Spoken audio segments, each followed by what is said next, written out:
অরাজকতা, গুম খুন, হত্যা, আইনাগর প্রতিবাদ কায়েমের মাধ্যমে খুনি হাসিনা এবং তার দোসররা গত 16 বছরে বাংলাদেশে ইসলামী আন্দোলনের উপর এবং আপামর ছাত্র জনতার উপর ইতিহাসের বর্বরোচিত হত্যাকাণ্ড চালিয়েছে।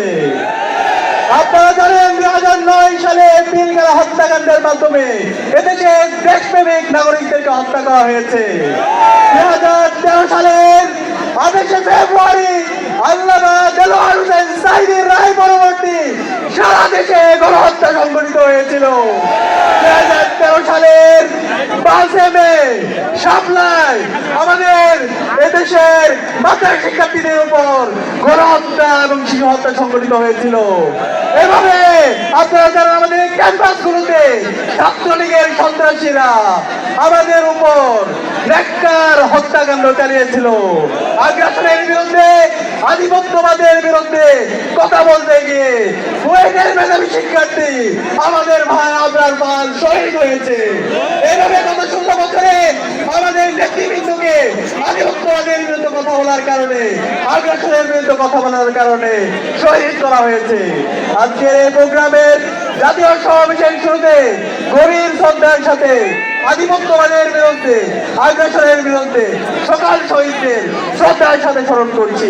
সাথে সাথে জুলাই বিপ্লবের আবু সাঈদ ওয়াসিম শান্ত থেকে শুরু করে শহীদ আলী রায়হান 2000-এর অধিক যে সমস্ত ভাই এবং শহীদ হয়েছে সকল শহীদদেরকে শ্রদ্ধার সাথে স্মরণ করছি। আল্লাহ পাক সুবহানাহু ওয়া তাআলা সকল শহীদদের জান্নাতুল ফেরদৌসে আমার সঙ্গে কবুল করুন, আল্লাহুম্মা আমিন। প্রিয় উপস্থিতি, আপনাদেরকে অনুরোধ করব আজকের এই জাতীয় সমাবেশ থেকে আমাদেরকে বাংলাদেশ প্রশ্নে ঐক্যবদ্ধ হইতে হবে। দেশের স্বাধীনতা, সার্বভৌমত্ব, অখণ্ডতা প্রশ্নে, বৈষম্যহীন বাংলাদেশ বিনির্মাণ করার প্রশ্নে আমাদেরকে ঐক্যবদ্ধভাবে কাজ করে যেতে হবে।